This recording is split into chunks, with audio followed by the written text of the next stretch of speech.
di mana Kementerian Keuangan menargetkan penyempurnaan sistem perpajakan melalui integrasi data. Menteri Keuangan mengungkapkan pihaknya terus mengupayakan integrasi data masyarakat yang saat ini masih terpecah di berbagai instansi pemerintah.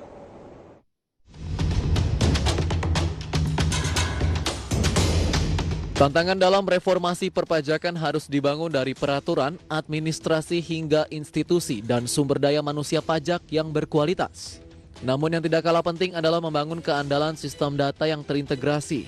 Saat ini Direktorat Pajak menggunakan pembaruan sistem inti administrasi pajak atau Cortex hingga data Automatic Exchange of Information sebagai upaya mendorong integrasi data demi tujuan perpajakan. Menteri Keuangan Sri Mulyani Indrawati menyebutkan rumitnya sistem data yang belum terintegrasi terlihat dari masih banyaknya pencocokan data yang digunakan dalam analisa perpajakan. Sehingga dalam optimalisasi penerimaan pajak, Kementerian Keuangan dan Ditjen Pajak harus mengatasi tantangan pengelolaan data. Khususnya data matching yang setiap individu meliputi 40 nomor identitas dari banyak instansi, sehingga Kemenkyu terus mendorong penyatuan data NIK dan NPWP sebagai bagian dari proses tersebut.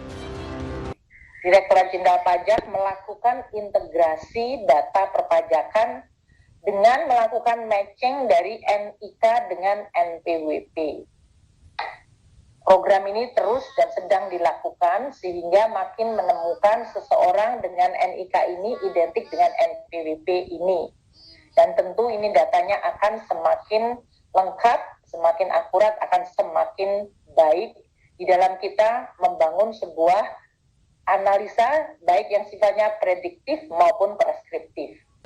Di sisi lain, pada tahap selanjutnya, Kementerian Keuangan akan menyusun integrasi data keuangan menggunakan Common Identifier yang nantinya diatur dalam peraturan Presiden untuk membangun Big Data Analysis untuk kemudahan kebijakan. Saat ini pun Ditjen Pajak melakukan integrasi dari NIK dengan NPWP sehingga data semakin lengkap dan akurat. Dari Jakarta, Raharjo Patmo, IDX Channel.